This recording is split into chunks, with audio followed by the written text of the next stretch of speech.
चर्चा का विषय है समृद्ध होता वनांचल, विकास की नई गाथा गाता वनांचल। बहुत बहुत धन्यवाद।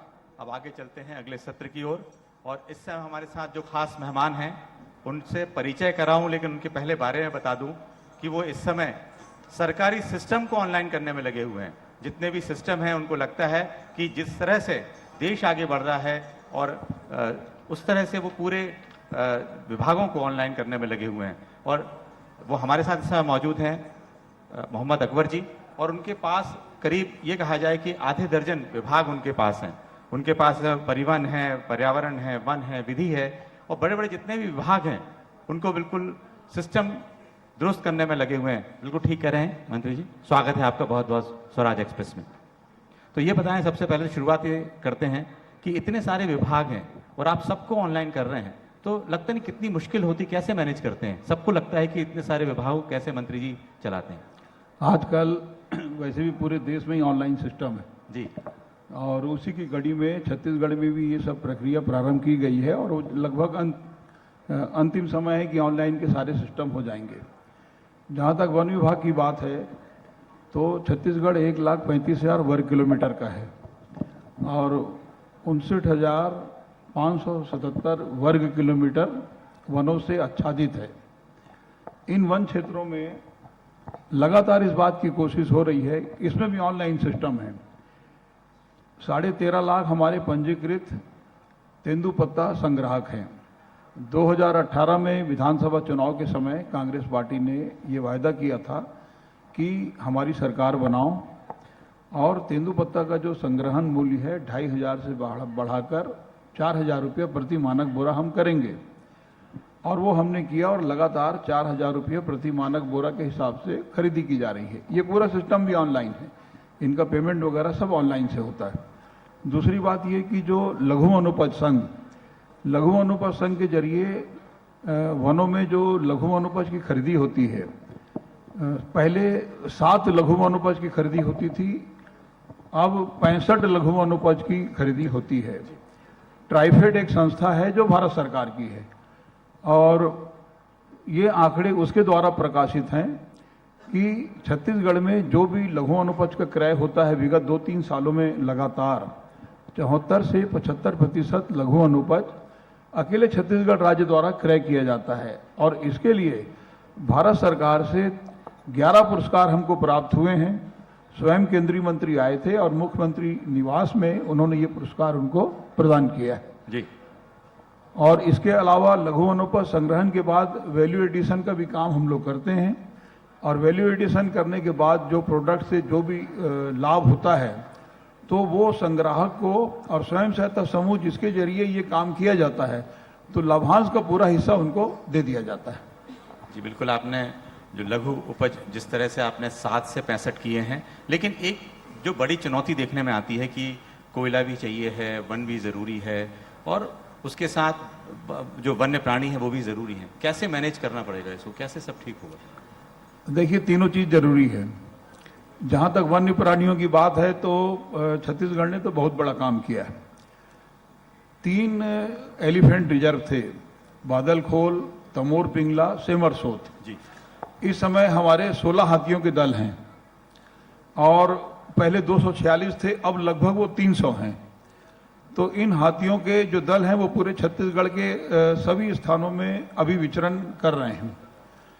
इनके लिए जो जलवायु इनके अनुकूल पाया जाता है, सेमरसोत, बादलखोल, तमोर पिंगला, और भारत सरकार की तरफ से सहमति के आधार पर इसका नोटिफिकेशन हुआ और ये एलिफेंट रिजर्व के रूप में माने गए और हैं अभी भी। 2008 में लेमरू हाथी रिजर्व के नाम से भारत सरकार से सहमति प्राप्त हुई और 2008 से लगातार ये मांग होती रही कि लेमरू हाथी रिजर्व जो 452 वर्ग किलोमीटर की सहमति जिसमें मिली है वो उसको रिजर्व उसका नोटिफिकेशन कर दिया जाए। लेकिन चूंकि पूरे क्षेत्र में कोयले की खदानें हैं, नीचे कोयला है पूरा जी, तो तत्कालीन सरकार ने समझता हूं कि कोयला ज़्यादा प्राथमिकता में रखते हुए उन्होंने इसका नोटिफिकेशन नहीं कर पाए। लेकिन माननीय भूपेश बघेल जी की सरकार बनने के बाद इसका हमने परीक्षण कराया और परीक्षण करने के बाद ये लगा कि न केवल 452 वर्ग किलोमीटर बल्कि एक बड़ा क्षेत्र हाथी रिजर्व के लिए जरूरी है, क्योंकि सबसे बड़ा विचरण हाथियों का उसी क्षेत्र में है। तो उसको बढ़ाकर हमने किया 1995 वर्ग किलोमीटर का प्रस्ताव वन विभाग की तरफ से मंत्रिमंडल के सामने रखा गया और मंत्रिमंडल ने उसको मंजूरी दी और अब उसका नोटिफिकेशन भी हो चुका है जी। तो अब हमारे 4 एलिफेंट रिजर्व हो गए हैं, सेमरसो, तमोर पिंगला, बादलखोल और चौथा लेमरू, जो 1995 वर्ग किलोमीटर का है। तो इस प्रकार से वन्य प्राणियों में जो अभी हाथी मानव द्वंद्व के नाम में बहुत ज्यादा स्थिति कभी कभी खराब होती है, तो इन सब चीजों को देखते हुए ये एक बड़ा कदम छत्तीसगढ़ सरकार ने उठाया है। ये मंत्री जी, जो मानव हाथी द्वंद की आपने बात की, तो बड़ा विषय है, क्योंकि पिछली सरकार भी इससे कहीं ना कहीं निपटने के तमाम उपाय करती रही है, लेकिन उस तरीके की सफलता नहीं मिली। हाथी मानव द्वंद आज भी एक बहुत बड़ा, खासकर उस क्षेत्र के जो लोग हैं उनके लिए एक बहुत बड़ी समस्या है, कहीं ना कहीं जीवन मरण का प्रश्न उनके लिए होता है। तो मुख्य रूप से अभी क्या है मंत्री जी, उससे क्या उपाय ऐसे किए जा रहे हैं? और दूसरी बड़ी चीज ये है कि आखिर ये समस्या इतनी विकराल कैसे हुई है, समस्या आई कैसे? देखिए, हाथी मानव द्वंद्व के बारे में एक चीज स्पष्ट करना चाहूंगा। पहले कुछ सीमित क्षेत्र थे जहां उनका विचरण होता था जी, लेकिन अब वो छत्तीसगढ़ के लगभग प्रत्येक क्षेत्रों में उनकी उपस्थिति दर्ज की जा रही है। इस समय 16 दल हैं जी, और लगभग 300 की संख्या है। अब यदि लेमरू हाथी रिजर्व 1995 वर्ग किलोमीटर का आरक्षित किया गया, जी, तो अब हाथी को तो ये मालूम नहीं है कि नोटिफिकेशन कहां से कहां तक है, जी, तो वो उसके बाहर भी जाते हैं जी, और बाहर जाते हैं मतलब वो मैनपुर में भी हैं, वो मानपुर में भी हैं, वो इधर महासमुंद में भी हैं। तो ये चारों तरफ से जिस तरीके से उनका विचरण हो रहा है, अब एक पर्टिकुलर यदि कोई एरिया हो तो हमने वहां पे सोलर फेंसिंग का सिस्टम किया, जी, लेकिन सोलर फेंसिंग का सिस्टम कुछ दिन तक आप उसका उपयोग कर पाए, उसके बाद वो वहां से छोड़ के चले गए। जी, तो यदि वो स्थायी तौर पर ये तय हो जाए कि यहीं रहेंगे, तो उसके बाद उसकी व्यवस्था भी उस ढंग से होगी।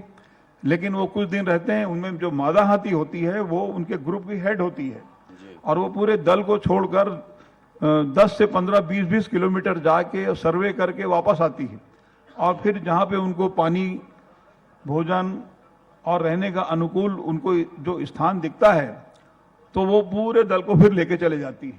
जी, अब हाथियों को मानव से लगभग 20,000 गुना अधिक सूंघने की ताकत है जी, और वो दल जब गांव की तरफ बढ़ेगा तो गांव की तरफ यदि 4-5 मकान, कच्चे मकान लगभग गांव में ज्यादा होते हैं, जी, उसी कमरे में वो क्षतिग्रस्त करेगा जहां पे अनाज रखा हुआ है। जी, उनको मालूम है कि वो सूंघने के कारण, और अनाज को बाहर खींच के और पूरा दल उसको खाएगा।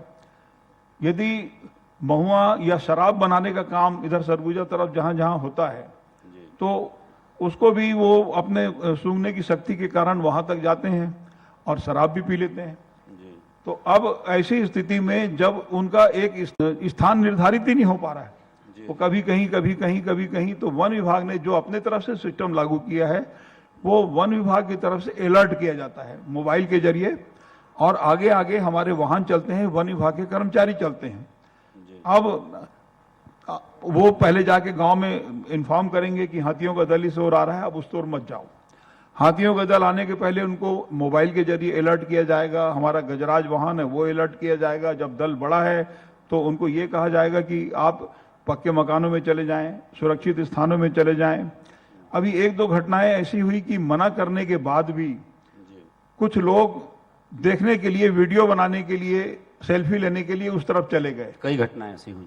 ये घटना हुई है, तो इसके कारण कुछ लोगों की मृत्यु भी हुई है। अब वन विभाग की तरफ से ये आदेश जारी किया गया है कि यदि कोई भी मना करने के बावजूद जिस तरफ हाथियों का विचरण है, यदि जबरदस्ती कोई जाएगा तो वन संरक्षण अधिनियम के तहत कार्रवाई होगी, उसकी गिरफ्तारी भी होगी।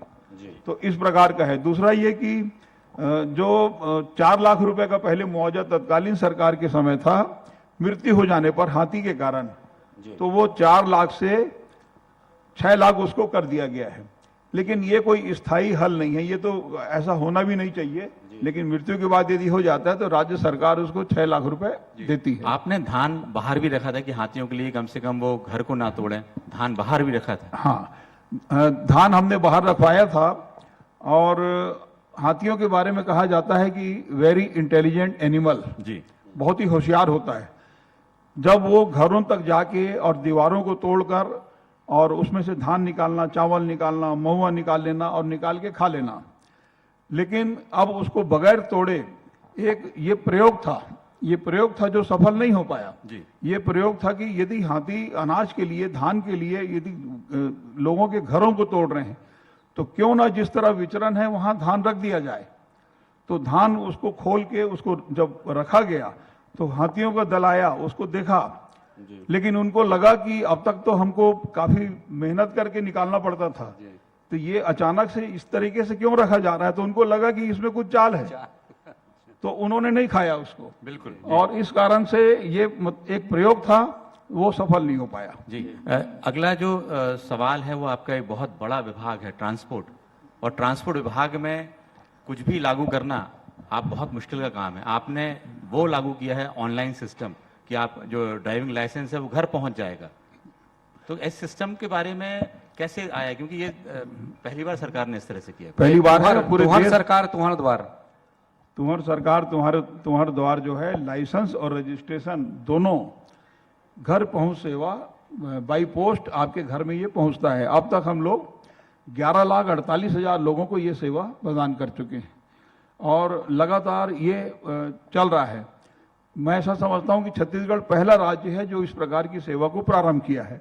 रजिस्ट्रेशन ऑनलाइन, दूसरा ये कि टैक्सेशन जो है, टैक्स भी आप ऑनलाइन जमा कर सकते हैं, परमिट के लिए ऑनलाइन आवेदन कर सकते हैं।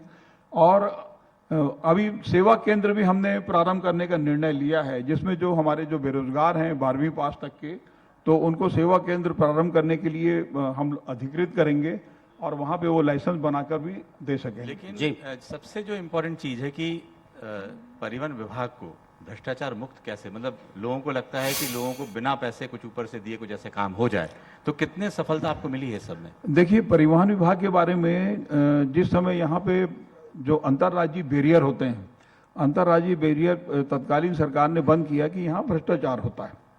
और अंतर्राज्यीय बैरियर बंद करने के जब बंद किए तो उस समय उसका जो कुल आय था वो 13 करोड़ रुपया वार्षिक। जी।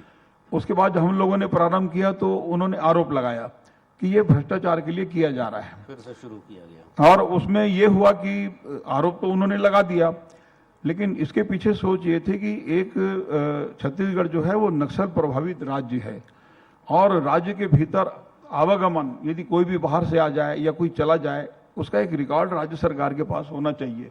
इसलिए बैरियर स्थापित करना बहुत ज़्यादा जरूरी है। अब बैरियर स्थापित करने के बाद जो अभी आंकड़े सामने आ रहे हैं, तो तत्कालीन सरकार के समय जो 13 करोड़ रुपए का जो वार्षिक आय जो था वो अब 120 करोड़ का वार्षिक आय है। और इस प्रकार से बहुत अच्छा करने का हम लोग प्रयास कर रहे हैं। और बाकी के भ्रष्टाचार के बारे में आपने जो भी बात कही है, तो यदि कहीं की कोई शिकायत प्राप्त होती है तो निश्चित रूप से संज्ञान में लेके हम लोग उसमें कार्रवाई भी करेंगे। एजेंट जो बात है, मतलब जो एजेंट्स होते हैं जिनके माध्यम से लोगों को जो परेशानी होती थी, वो तो ऑनलाइन सिस्टम से लगभग खत्म हो गई। एजेंट का ऑनलाइन सिस्टम से हो गया। दूसरा ये कि हम परिवहन सेवा केंद्र उनको तो अधिकृत कर रहे हैं, लाइसेंस दे रहे हैं। जी।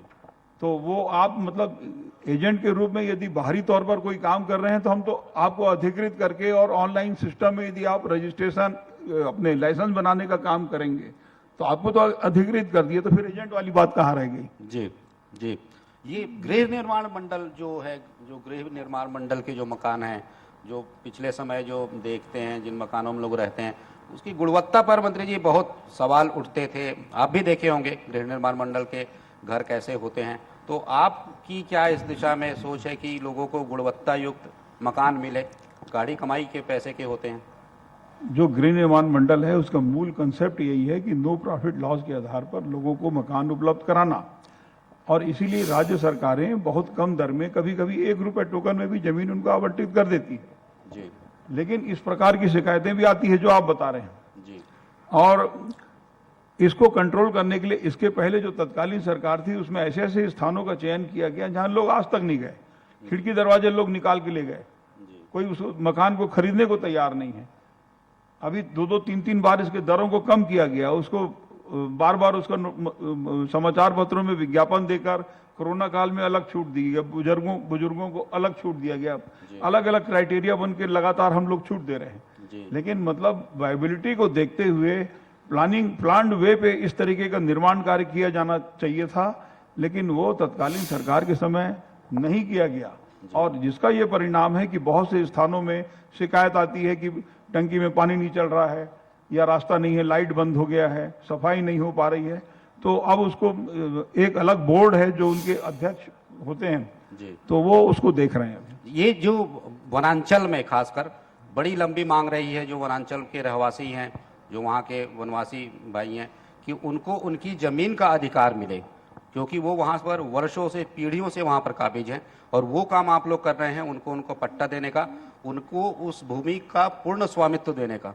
तो इससे क्या लग रहा है कि इससे क्या जो फॉरेस्ट एरिया है जहाँ पर ये पट्टे दिए जा रहे हैं, जहाँ पर जो लोग रह रहे हैं, उनके बीच और जंगल के बीच जो भी गतिविधियां हैं वो उनमें समन्वय हो पाएगा?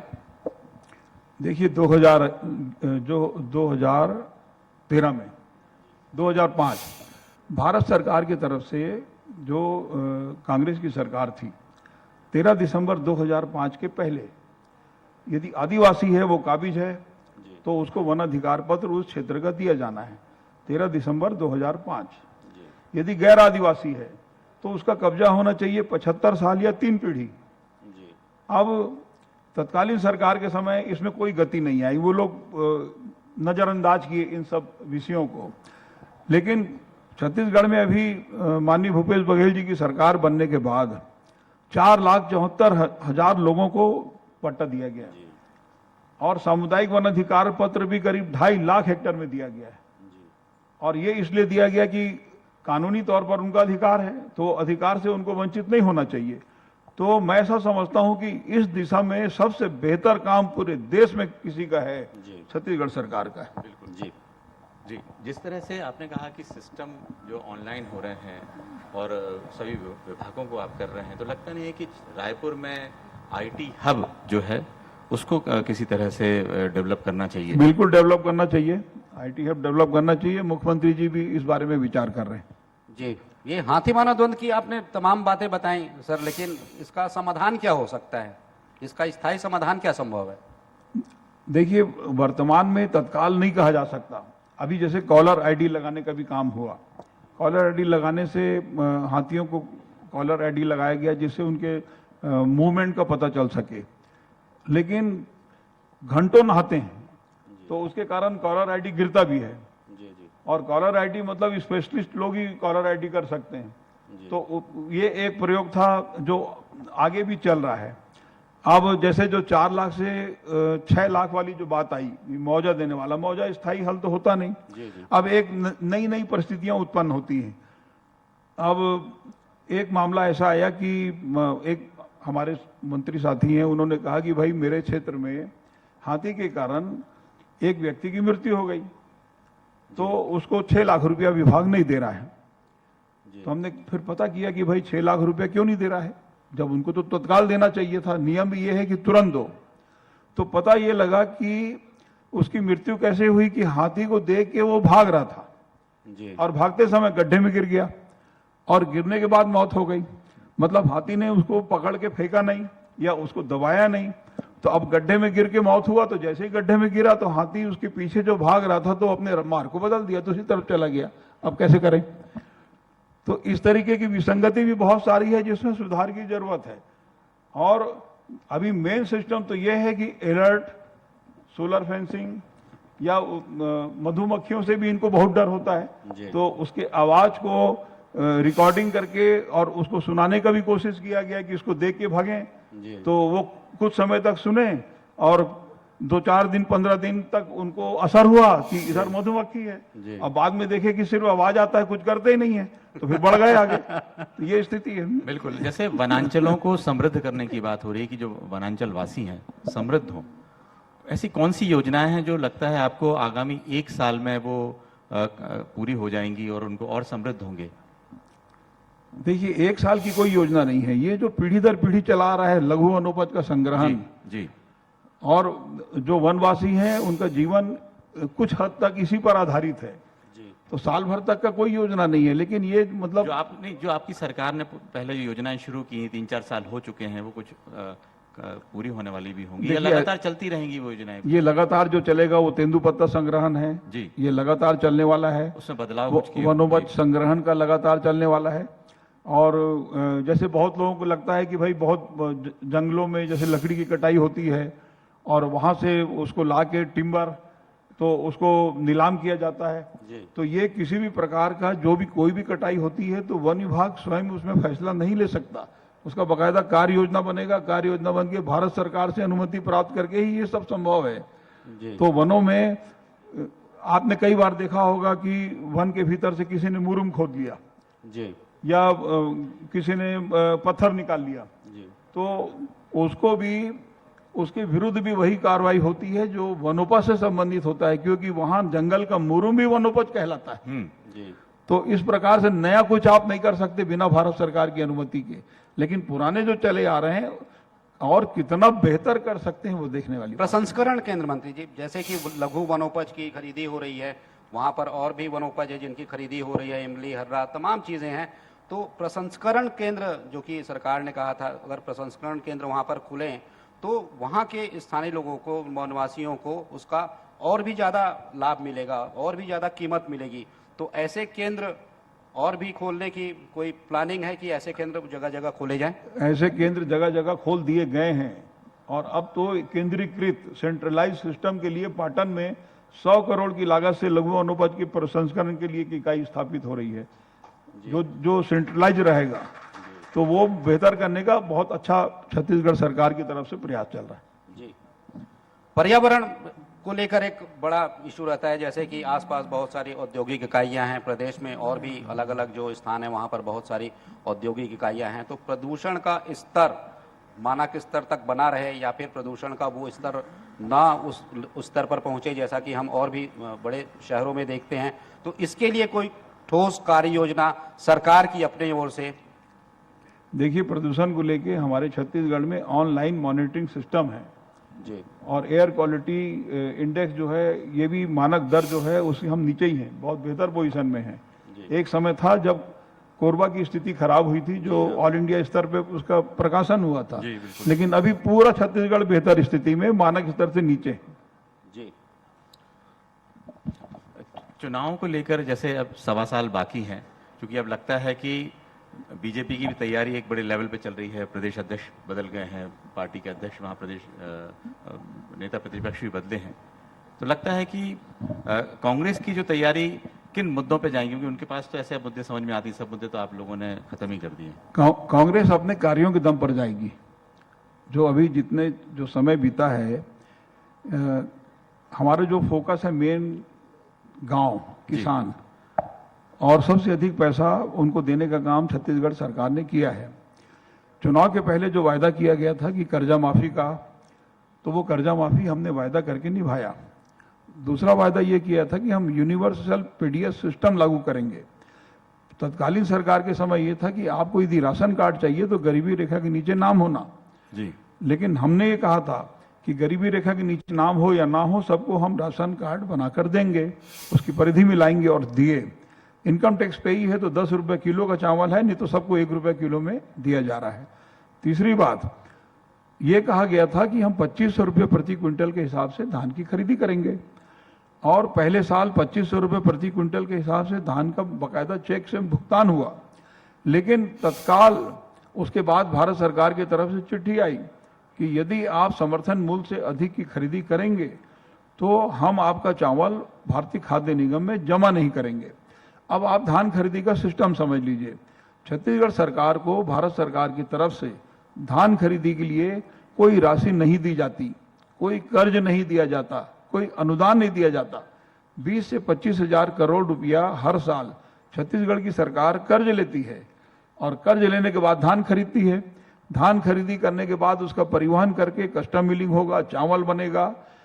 भारत सरकार से केवल हमारी ये मांग रहती है कि हमारा चावल जमा ले लो। अब गत वर्ष हमने 92 लाख मीट्रिक टन धान की खरीदी हुई। अब यदि हमारा चावल लेना है तो हमारा भाई चावल ले लो। लेकिन उन्होंने कहा कि यदि भुगतान 2500 रुपया के हिसाब से होगा तो हम चावल जमा नहीं लेंगे।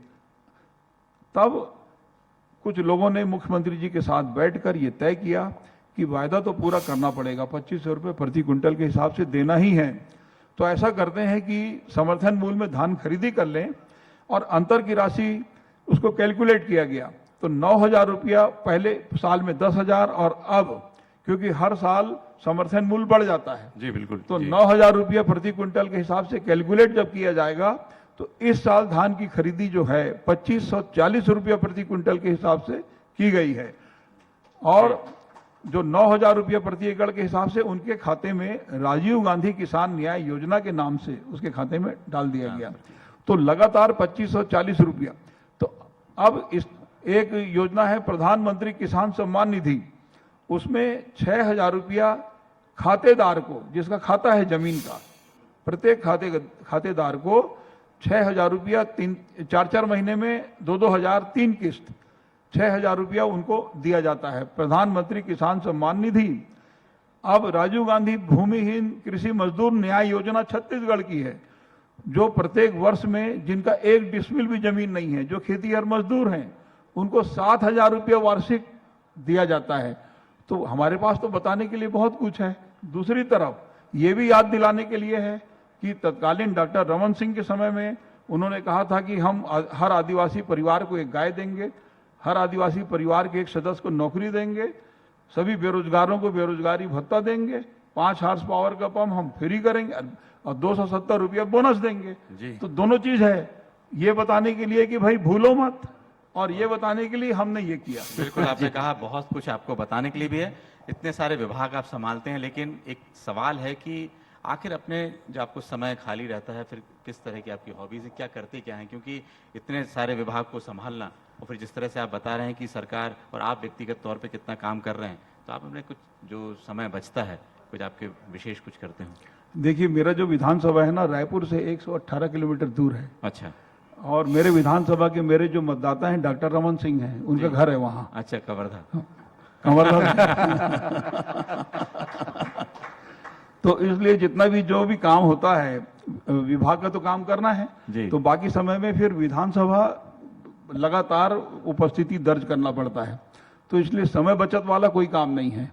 समय हाँ पूरे मतलब यहाँ पे काम करें और जब समय ऐसा लगता है कि वहाँ पे जाके आना चाहिए, क्योंकि राजनीति में अब वो समय खत्म हो गया जब किसी जमाने में यदि कांग्रेस की टिकट आपके पास है हाँ। तो 90-95% आप मान के चलिए कि आप विधायक बन गए, सांसद बन गए। बिल्कुल ठीक अब वो स्थिति नहीं है, बहुत कंपटीशन का समय है और यदि लगातार आपकी उपस्थिति नहीं है तो आपको नुकसान भी हो सकता है।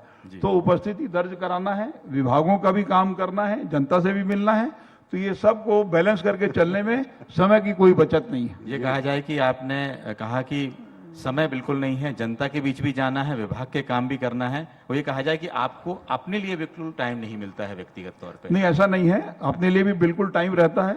घर तो घर होता है जी, तो वो बैलेंस है पूरा। बैलेंस करते हैं बिल्कुल। मंत्री जी, एक सवाल ये है, क्योंकि थोड़ा सा विभाग से आपके ही कार्यों से जुड़ा हुआ सवाल है कि चूंकि छत्तीसगढ़ जो है वो प्राकृतिक संसाधनों से परिपूर्ण है, प्राकृतिक संसाधन यहाँ पर कोई कमी नहीं है, वनांचल भी जो है वो भी काफी क्षेत्र में फैला हुआ है, तो ये कैसे संभव है कि जो प्राकृतिक संसाधन है उनका उचित समन्वित तरीके से उनका दोहन भी हो सके और जो वनांचल हैं, जो पर्यावरण है, वो भी संरक्षित रहे, दोनों के बीच कैसे लय बिठाया जा सकता है? देखिए, छत्तीसगढ़ जो है वो 1,35,000 वर्ग किलोमीटर, जी जो वन क्षेत्र है 44.2% छत्तीसगढ़ में वन क्षेत्र हैं।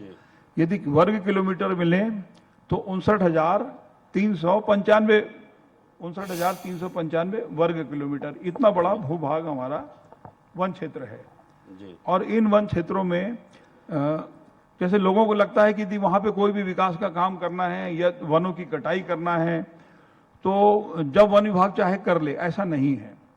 यदि मान लो वन विभाग के भीतर कोई सड़क भी बनना है, रोड बनना है, तो वो उसका एनुअल प्लान भारत सरकार में जाने के बाद, उसकी मंजूरी के बाद ही हम बना सकते हैं और उन्हीं मार्गों में मंजूरी मिलेगी जो परंपरागत वर्षों से चले आ रहे हैं। यदि नए क्षेत्र में हम ये सोचे कि कहीं यहाँ से यहाँ तक हम मार्ग बना दें, वो हम नहीं कर सकते। वो एनुअल प्लान में हमको भारत सरकार को भेजना होता है, उसकी अनुमति प्राप्त होती है और अनुमति प्राप्त होने के बाद ही उसमें निर्माण कार्य हम लोग कर सकते हैं। दूसरा, ये वनों की कटाई के बारे में, तो लोगों को आम धारणा ये होती है कि वन विभाग जब चाहे तो किसी भी क्षेत्र की कटाई कर सकता है, नहीं कर सकता। वनों की कटाई के संबंध में भी भारत सरकार की पूर्व अनुमति जरूरी है। भारत सरकार से अनुमति प्राप्त करने के मतलब बहुत से बंधन है। अब यदि बड़ा कोई उद्योग है, उसमें 100-200 एकड़ वन क्षेत्र का हिस्सा आता है और वो उद्योग भी जरूरी है, या कोई बांध बनाना है वो भी जरूरी है, तो वो जो हिस्सा आएगा यदि उसको जिसको हम बोलते हैं कि गैर वानिकी कार्य में उपयोग, यानी वनों के अतिरिक्त, तो उसके लिए राज्य सरकार अधिकृत नहीं है, तो भारत सरकार से उसकी अनुमति प्राप्त होनी होती है। तो इसमें मतलब वन संरक्षण अधिनियम के बाद भारत सरकार का बड़ा बंधन है हर चीज में, तो उसको बैलेंस करते हुए विकास करना होता है। अपनी मर्जी से यदि वन क्षेत्र में हम बांध बनाना चाहें नहीं बना सकते, रेलवे लाइन डालना चाहें नहीं कर सकते, स्कूल कॉलेज बनाना चाहें नहीं कर सकते, उसको पूरा अनुमति लेना पड़ता है। जी जी। अंतिम पिक्चर कौन सी देखी थी मंत्री जी? आखिरी फिल्म कौन सी देखी थी अभी? अब बहुत काफी समय हो गया जी। कौन सी थी? चलिए, तो याद भी नहीं है आपको समय, क्योंकि आपने, लेकिन बहुत बहुत शुक्रिया आपका, आपने बड़ी बेबाकी से सवालों के जवाब दिए हैं और अपने जो समय कीमती वक्त निकाला है उसके लिए बहुत बहुत धन्यवाद। स्वराज परिवार आपका धन्यवाद। Thank you. धन्यवाद मंत्री जी। छत्तीसगढ़ की हर छोटी बड़ी खबर से अपडेट रहने के लिए सब्सक्राइब कीजिए CG स्वराज।